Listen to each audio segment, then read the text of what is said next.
Universal മന്ന സ്റ്റോറിയിലേക്ക് വീണ്ടും സ്വാഗതം. It's me Biju. അവർക്ക് തോന്നി അദ്ദേഹത്തെ ഓടിച്ചെന്ന് വിളിച്ചുകൊണ്ട് വരാമെന്ന് മനസ്സ് വെമ്പി. പക്ഷെ ഒന്നും സാധിച്ചില്ല. അദ്ദേഹം അകന്നകന്നു പോയി. അദ്ദേഹം അകന്നകന്ന് പോയതിനു ശേഷം ആ സ്ത്രീ മടങ്ങി വന്നു കാറിൽ കയറി അവരുടെ ചെറിയൊരു ബൈബിളുണ്ട്. ഈ ബൈബിൾ എടുത്തു വെച്ച് പ്രാർത്ഥിച്ചിട്ട് അവര് മനസ്സിനെ ഒന്ന് ബലപ്പെടുത്തുവാൻ വേണ്ടി ശ്രമിച്ചു. അപ്പം ആൽബർട്ട് അവരുടെ ഒരു കാര്യം പറഞ്ഞിട്ടുണ്ടായിരുന്നു. നീ കൂടുതൽ സമയവും ചെലവഴിക്കേണ്ടത് പ്രാർത്ഥനയിലും ഡയറി നിന്റെ കയ്യിലുള്ള ഡയറിയിൽ നീ ഓരോ ദിവസത്തെ കാര്യങ്ങളൊക്കെ എഴുതി വെക്കുക, അതൊക്കെ ധ്യാനിക്കുക. ആ നല്ല നമ്മുടെ ഒന്നിച്ചുള്ള കാര്യങ്ങളും സംഭവിച്ച കാര്യങ്ങളും ഒക്കെ എഴുതി വെക്കുക. അങ്ങനെ സമയം കളഞ്ഞാൽ മതി. പിന്നെ ഫുഡിൻ്റെ ഞാൻ മുമ്പ് പറഞ്ഞതുപോലെ എല്ലാം കൺട്രോൾ ചെയ്ത് എല്ലാം ചെയ്യുക എന്നൊക്കെ പറഞ്ഞ് കൊടുത്തിട്ടുണ്ടായിരുന്നല്ലോ. ഇതെല്ലാം അവർ മടങ്ങി വന്നു. ബൈബിൾ വായിച്ചപ്പോൾ അവർക്ക് എന്തെന്നില്ലാത്ത ഒരു ആശ്വാസമുണ്ടായി. അവർ ഡയറിയിൽ അന്നത്തെ ആൽബർട്ട് പോയ കാര്യങ്ങളും അവർ വന്ന കാര്യങ്ങളും എല്ലാം അവരിങ്ങനെ എഴുതുവാനായിട്ട് തുടങ്ങി. അങ്ങനെ അവർ ആ രാത്രിയായപ്പോൾ തലേദിവസം ആൽബർട്ട് തൻ്റെ കൂടെ ഉണ്ടായിരുന്നു. ഇന്ന് താൻ ഒറ്റയ്ക്കാണ്. അവർ ചുറ്റും നോക്കിയപ്പോൾ വിവരിക്കാനാവാത്തതായ ശബ്ദങ്ങളാണ് പുറത്തുനിന്നൊക്കെ വരുന്നത്. എന്തൊക്കെയോ ശബ്ദങ്ങൾ, രാത്രിയിന്ദ്രൻ പക്ഷികളുടെ ശബ്ദങ്ങൾ, വളരെയധികം ഭീതിപ്പെടുത്തുന്നതായ അന്തരീക്ഷം. കാട് രാത്രിയിൽ ഉണരുന്ന സമയമാണല്ലോ. ഇരവടിയൻ ജന്തുക്കളൊക്കെ രാത്രിയിൽ ഇറങ്ങുന്ന സമയമാണല്ലോ. രാത്രി വളരെയധികം ഭീകരതയാണ് കാടിനകത്ത് പോയവർക്കറിയാം. ആ സ്ത്രീ അങ്ങനെ വളരെയധികം പേടിച്ച് വിറച്ചുകൊണ്ട് ആ കാടിനകത്ത് ഇങ്ങനെ ഇരിക്കുകയാണ്. എന്തെങ്കിലും ബിസ്ക്കറ്റൊക്കെ കഴിക്കണമെന്നുണ്ട്, പക്ഷേ അവർക്ക് കഴിക്കാനായിട്ട് പറ്റുന്നില്ല. അങ്ങനെ അവർ എപ്പോഴോ ആ കാറിനകത്ത് കിടന്ന് അവർ ഉറങ്ങിപ്പോയി. പിറ്റേ ദിവസം രാവിലെ അവർ ഉറക്കമുണർന്ന് ആദ്യം അവർ നോക്കിയത് അവരുടെ ഭർത്താവ് മടങ്ങി വന്നോ എന്നാണ് നോക്കിയത്. ഇല്ല, അദ്ദേഹം വന്നിട്ടില്ല. അവർ കാറിൽ നിന്ന്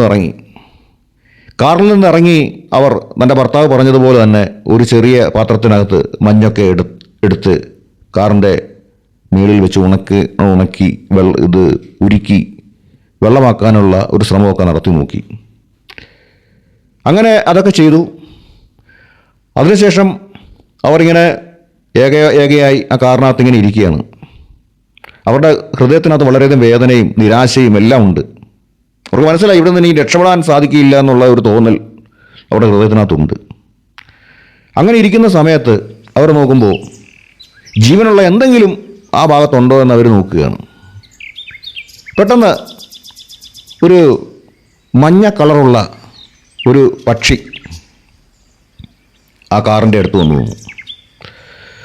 ആദ്യമൊക്കെ ഇവർ കാർ തുറക്കാനായിട്ട് മടിച്ചു. കാരണം ഇവർ കാർ ഡോർ തുറക്കുമ്പോൾ ഈ പക്ഷി പറന്നു പോയെങ്കിലോ എന്ന് വിചാരിച്ചുകൊണ്ട് അവർ ഡോറ് തുറന്നില്ല.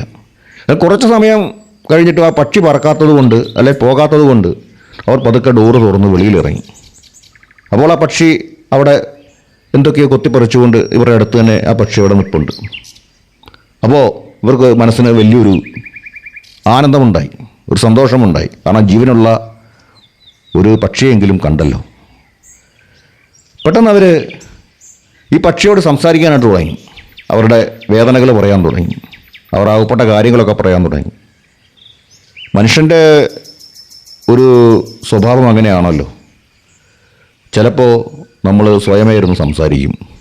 അത് നമ്മുടെ ഹൃദയത്തിൽ ദുഃഖമുണ്ടാകുമ്പോൾ, ഹൃദയത്തിൽ വേദനകളുണ്ടാകുമ്പോൾ, നമ്മൾക്ക് സങ്കടങ്ങൾ നമ്മളെ മൂടുമ്പോൾ നമ്മൾ സ്വയമേ സംസാരിക്കാറുണ്ട്.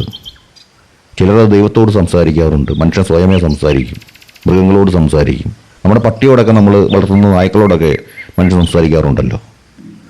എന്ന് പറഞ്ഞതുപോലെ ഈ സ്ത്രീ ഈ പക്ഷിയോട് സംസാരിക്കുകയാണ്, തൻ്റെ ദുഃഖങ്ങളൊക്കെ പറയുകയാണ്. അങ്ങനെ ഒക്കെ പറഞ്ഞു. കുറേ നേരമൊക്കെ കഴിഞ്ഞു. അവർ ഒരു ബിസ്ക്കറ്റ് എടുത്തു, അത് കഴിച്ചു.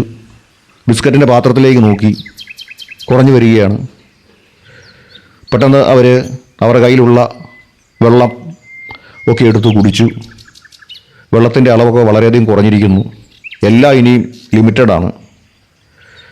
അങ്ങനെ ഒരു ചാർട്ട് അവരുണ്ടാക്കുകയാണ്. ഹൃദയത്തിൽ തന്നെ അവരുണ്ടാക്കുകയാണ്. അങ്ങനെ അവർ പുറത്ത് വെച്ചിരിക്കുന്ന ആ ഐസ് ഉരുകാൻ വെച്ചിരിക്കുന്ന ആ പാത്രം നോക്കി.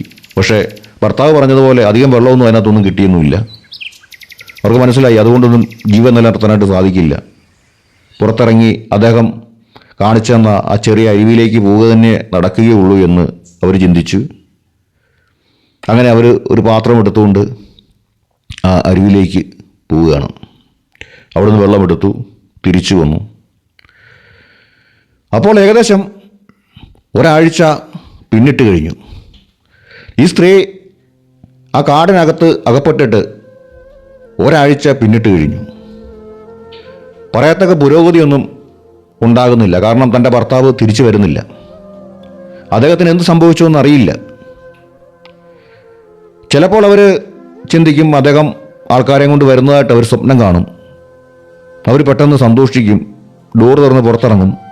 അപ്പോൾ നിശബ്ദമായിരിക്കും. അദ്ദേഹം വന്നിട്ടില്ല. അങ്ങനെ ഏകദേശം ഒരാഴ്ചയൊക്കെ കഴിഞ്ഞപ്പോൾ സ്ത്രീയുടെ അവസ്ഥ വളരെയധികം ശോകമായി വരികയാണ്. കാരണം ദേഹത്തിനൊന്നും ബലം കുറഞ്ഞു വരുന്നു. ഭക്ഷണം ശരിക്ക് കഴിക്കാൻ പറ്റുന്നില്ല. ഉള്ള ചോക്ലേറ്റും മിഠായികളും ബിസ്ക്കറ്റും ഒക്കെ തീർന്നുകൊണ്ടിരിക്കുന്നു. തീർന്നു കഴിഞ്ഞു, ഓൾമോസ്റ്റ് തീർന്നു. വെള്ളവുമില്ല. വളരെയധികം പ്രതിസന്ധിയിലൂടെയാണ് ആ സ്ത്രീ കടന്നു പോകുന്നത്. അങ്ങനെ ഇരിക്കുന്ന സമയത്ത് പെട്ടെന്ന് ഒരു വലിയൊരു കൊടിയ മഴ വരികയാണ്. കാറ്റും മഴയും അടിച്ചു വരികയാണ്. കാറ്റും മഴയും അടിച്ചു വന്ന സമയത്ത് ഇവർ വിചാരിച്ചു ഈ വാഹനം ഈ കാറ്റും മഴയും വെള്ളവും ഒലിപ്പിച്ചുകൊണ്ട് താഴ്വാരങ്ങളിലേക്ക് കൊണ്ടുപോകുമെന്ന് അവർ വിചാരിച്ചു. പക്ഷേ ഇവരുടെ കാറിൻ്റെ അടിയിൽ കൂടിയാണ് ആ വെള്ളം മുഴുവൻ പൊയ്ക്കൊണ്ടിരിക്കുന്നത്. ഏത് സമയത്തും വെള്ളം മറിഞ്ഞു പോകാമെന്ന് അവർ ചിന്തിച്ചു. അവർ പെട്ടെന്ന് കാറിൻ്റെ പുറത്തിറങ്ങി അവരെക്കൊണ്ട് കഴിയാവുന്ന രീതിയിൽ കുറച്ച് കല്ലും മണ്ണുമെല്ലാം ഈ കാറിൻ്റെ സൈഡിലെല്ലാം കൊണ്ട് വെച്ച് കാറ് ഒഴുകിപ്പോകാതെ അവർ ഒരു വിപുല ശ്രമമൊക്കെ അവിടെ നടത്തി. ഭാഗ്യത്തിനോ എന്തോ ഒന്നും സംഭവിച്ചില്ല. പക്ഷേ പിറ്റേ ദിവസം രാവിലെ അവർ ഉണർന്നെഴുന്നേറ്റപ്പോൾ കാറിൻ്റെ അടി മുഴുവൻ വെള്ളത്തിൽ നിറഞ്ഞു കിടക്കുകയാണ്. അവർ തൻ്റെ ആ കൈക്കോട്ട് എടുത്തിട്ട് മുഴുവൻ വെള്ളവും വെട്ടി മാറ്റി. വീണ്ടും ആ തലേദിവസത്തെ പക്ഷി വീണ്ടും വന്നു. ആ പക്ഷിയോട് ചില കഥകളൊക്കെ അവർ പറഞ്ഞു. അവസാനം അവരൊരു കാര്യം തീരുമാനിച്ചു. ഈ പക്ഷികൾ കഴിക്കുന്ന ഭക്ഷണം തനിക്ക് കഴിക്കാമല്ലോ. വിശപ്പനെന്നുള്ള മനുഷ്യൻ്റെ ഏറ്റവും വലിയ പ്രശ്നം. അത് കഴിക്കാനൊന്നുമില്ല. അപ്പോൾ ഈ പക്ഷി കഴിച്ച ഈ കൊത്തി തിന്നുന്ന ചില ചെടിയുടെ ചില ഭാഗങ്ങളും ചില കായ്കളും ഒക്കെ അവർ നോക്കി വെച്ചു. അതെല്ലാം അവർ കഴിച്ചു നോക്കി. പക്ഷെ ഭയങ്കര ചവർപ്പായ കാരണം അത് അവർക്ക് കഴിക്കാനായിട്ട് സാധിച്ചുമില്ല. അങ്ങനെ ഏകദേശം ആഴ്ചകളിങ്ങനെ കടന്നു പോയിക്കൊണ്ടിരിക്കുകയാണ്. അങ്ങനെ ആഴ്ചകൾ കടന്നു പോകുന്നു. അവസാനം ഇവർക്ക് ഒരു ദിവസം ഇവർ നോക്കുമ്പോൾ ഭയങ്കര മൂത്രത്തിൻ്റെ മണം ഈ കാറിലേക്ക് അടിച്ചു കയറുകയാണ്. അപ്പോൾ അവർ ചിന്തിച്ചു എന്താണ് ഇങ്ങനെ സംഭവിക്കുന്നതെന്ന് നോക്കി അവർ കാറിൽ നിന്ന് വെളിയിലേക്ക് ഇറങ്ങി നോക്കിയപ്പോഴത്തേന് കാട്ടുമുയലുകളാണ്. മുയലുകൾ ഈ കാറിൻ്റെ അടിയിൽ വന്ന് മൂത്രം ഒഴിച്ച ആ ഒരു സ്മെല്ലാണ് അവർക്ക് കിട്ടിയത്. അവരാ മുയലിനെ പിടിക്കാൻ നോക്കി. പക്ഷേ കാട്ടുമുയലിനെ ഒന്നും നമുക്ക് പിടിക്കാനായിട്ട് സാധിക്കില്ലല്ലോ. അത് ഓടിപ്പോയി. മറ്റൊരു ദിവസം കുറച്ച് മാനുകൾ അവരുടെ അടുത്ത് വന്നു. ഈ മാന് ഇവരുടെ അടുത്ത് വന്നു. ഇവർ മാനിനെ ഉപദ്രവിക്കാനൊന്നുമല്ല, പക്ഷെ മാൻ്റെ അടുത്തേക്ക് ഇവർ ചെല്ലാൻ വേണ്ടി വെറുതെ ഒരു വിപുല ശ്രമം നടത്തിയപ്പോൾ ആ മാൻ കൂട്ടമായിട്ട് തന്നെ അവിടെ നിന്ന് ഓടിപ്പോയി. അങ്ങനെ ഇവർക്ക് ജീവിതത്തോട് തന്നെ ഒരു മടുപ്പ് തോന്നി തുടങ്ങുകയാണ്. അവർക്ക് മനസ്സിലായി ഇനി മുന്നോട്ട് അധികം നാളുകൾ തനിക്ക് മുന്നോട്ട് പോകാനായിട്ട് പറ്റുന്നില്ല. കാരണം ഭക്ഷണമില്ല, വെള്ളമില്ല, ബേസിക് നീഡ്സ് ഒന്നും ഇല്ലല്ലോ. അപ്പോൾ എന്തു ചെയ്യാൻ പറ്റും?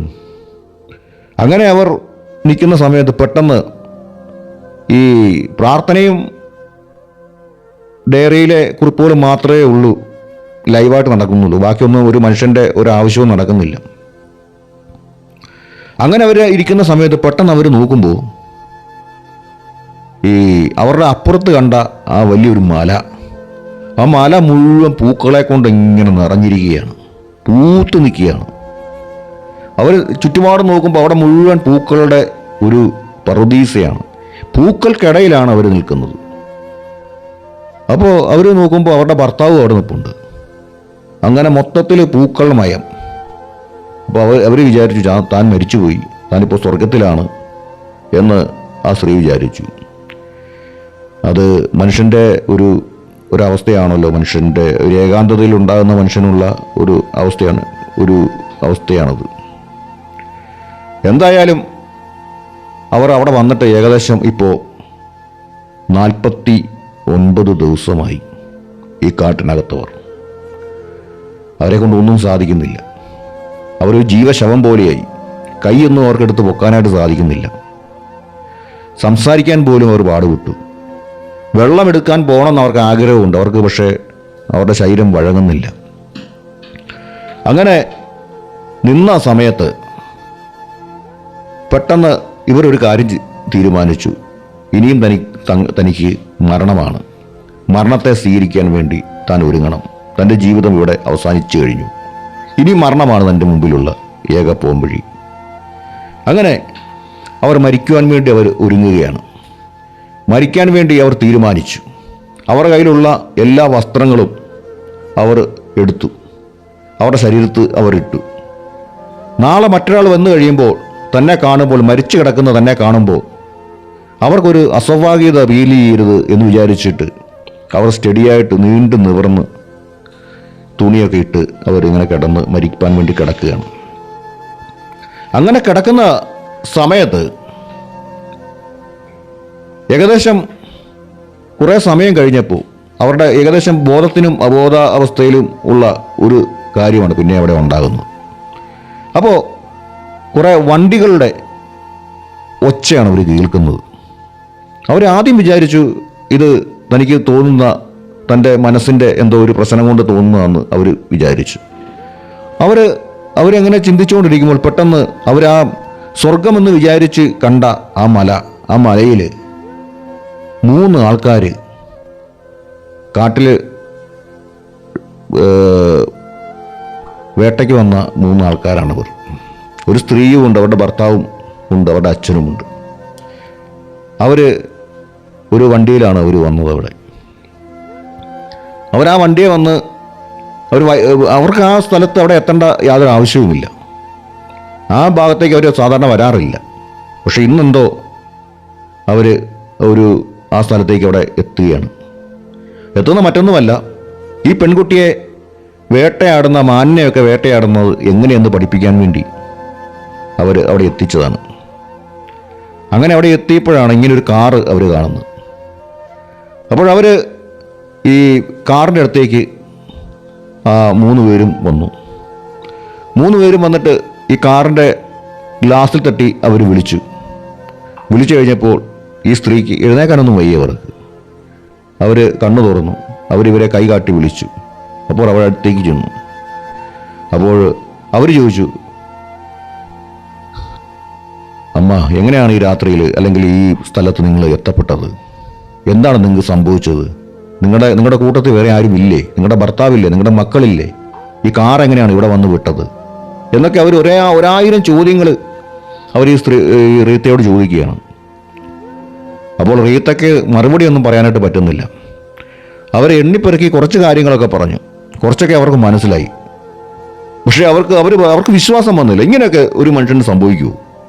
അത് ഇത്രയും ദിവസം 49 ദിവസമൊക്കെ ഒരു മനുഷ്യൻ ഇങ്ങനെ ഭക്ഷണമൊന്നുമില്ലാതെ, ആഹാരമില്ലാതെ, വെള്ളമില്ലാതെ ഈ ഒരു കാട്ടിനകത്ത്, ഈ കൊടും കാട്ടിനകത്ത് ഇങ്ങനെ കിടക്കാൻ പറ്റുമോ? ഇതൊരു ആശ്ചര്യമായ കാര്യമാണല്ലോ. അപ്പോൾ റീത്ത താൻ കയ്യിലിരുന്ന ആ ഡയറി അവരെ എടുത്ത് കാണിച്ചു. അവർ നോക്കിയപ്പോൾ അവർക്ക് മനസ്സിലായി, ആ ഡയറിയിൽ എല്ലാം എഴുതിയിട്ടുണ്ട്. എല്ലാ ദിവസവും ഡേറ്റ് ഇട്ട് എഴുതി വെച്ചിരിക്കുകയാണ്. സത്യമാണ്. അവർ കരഞ്ഞുപോയി. ഇവരുടെ ഈ അവസ്ഥ കണ്ടപ്പോൾ അവർ കരഞ്ഞുപോയി. കാരണം ഇങ്ങനെയൊക്കെ ഒരു മനുഷ്യന് സംഭവിക്കുമോ? എന്തായാലും ഇവരെ രക്ഷിക്കാൻ വേണ്ടി അവർ തീരുമാനിച്ചു.